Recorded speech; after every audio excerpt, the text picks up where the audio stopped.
So can you tell me about the term grooming and what that means in relation to this topic? Well, it's a really important point to understand, and I think, it's got a bit of bad press, because obviously it isn't often talked about in association with sexual harm or harm.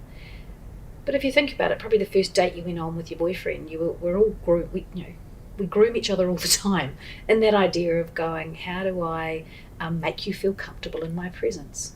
How do I make you feel special? How do I kind of, get to know you?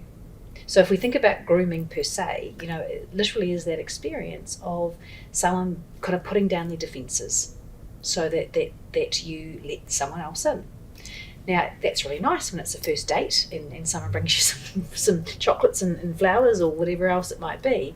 But when it's an adult, for example, and what they're doing with a young person is helping them get down their defences. They are creating a sense of trust and in that relationship, and they are trying to get access to that young person and all of those sorts of things. Then you can see how grooming can set the stage for some concerning behaviour. And I've obviously given examples of nice grooming, for want of a better word, but grooming can also be violent. Grooming can also be not nice. So I think in some situations young people have been around violence or around being kind of forced into situations, and in a way someone who's looking to do harm can sometimes check out who are the kids that actually don't shy away or don't go and tell. So I might say, right, let's go and do this naughty thing, or certainly, as we were talking before about the online stuff, I might send out, and this is what we know happens, they send out millions of messages, and there's one or two kids that might ping back. And that idea of once they've done something a little bit naughty, then the person who's doing the harm has got an in. And they've worked out that this young person, for whatever reason, whatever vulnerability, hasn't gone and told a grown-up or hasn't put a barrier down.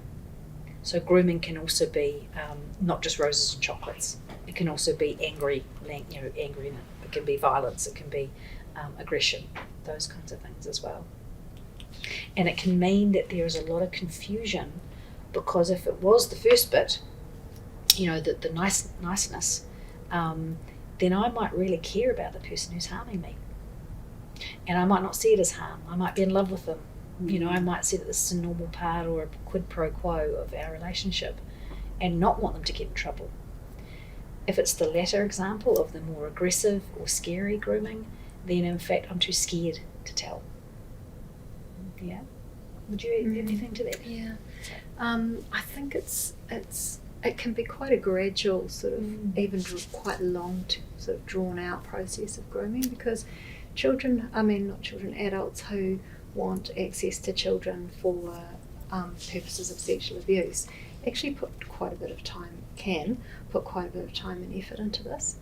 And the first part of the process is, as Catherine talked about, I think, building trust, not just in the child but in the whole family. And this is where we talk about, it's not just the child that gets groomed, often it's the whole family, it's the parents, and it can be somebody who holds a position of respect in the community and everybody looks up to them, or not. But the idea of building trust so that as a big part of, no one would ever suspect. Even if that child did speak out, chances are they wouldn't be believed. And it does start very innocently with lots of attention, potentially, and special gifts or special time or special outings. So that, what child wouldn't kind of like that? And over a process of time, then once that trust is built, then other things start happening. It might be accidental non-sexual touch, then accidental sexual touch, and then, so slowly those boundaries are violated.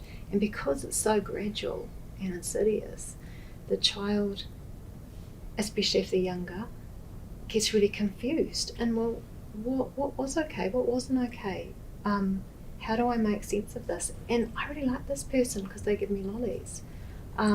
So it gets really difficult for the child to make sense of, as you can imagine. And that also makes it difficult for things like courts, because our justice system is based on this idea of the hue and cry. So if something horrible is happening, we're going to go, stop it, run away, stop. We're going to make a Scream, big yell. scream, yell, noise, and want to get away from it. And so when you've got situations where people keep going back to granddads, or kept hanging out with the young person that was kind of an elder in the a youth leader in the church, people can go, oh well, it can't have been that bad because they kept going back there. But this is some of the things that Sarah was talking about. Is it's much more complicated than that. Yeah, and ultimately, I think one of the goals of the would-be child sex offender is to kind of coerce the child into thinking that they are a willing participant. And as soon as something little happens, and it's like, oh, that was okay, and then maybe something more, then the message can be, oh, but we did that other thing. You didn't complain about that. You did it too. It's not just me, and we're both in on this, and this is our little secret. Then that again can be really confusing for a child who starts to think, well, I'm doing this too, so I must be, open and willing to this. And I'm sure really Stop messy. covered this, but I think when we think about an adult with a child, then you've clearly got someone who may have all their wits about them doing this stuff. When you've got child on child, or youth on child, there can be lots of degrees of harmful sexual behaviour. And I'm just putting that out there because I think that you potentially have children acting out sexually with other children, and one might well be the person who's leading this behaviour, and that doesn't necessarily always mean that it's well thought out. Sometimes it can be an opportunist situation, but it's still something that's really concerning and needs to be addressed if that comes to attention. But again, if this person was someone who was a friend or is a bit cool, and I want to stay being their friend, then that pull of the social power to go, well, obviously this is what's required for me to be their friend, I can end up complying with behaviour that when someone says, why'd you do that? It's like, I don't actually know. Or it could be the adolescent or slightly older child that says, oh, this is normal. Everyone's doing this. What's the issue? And so then if you really look up to that person, you might think, oh, not feel comfortable, but go along with it.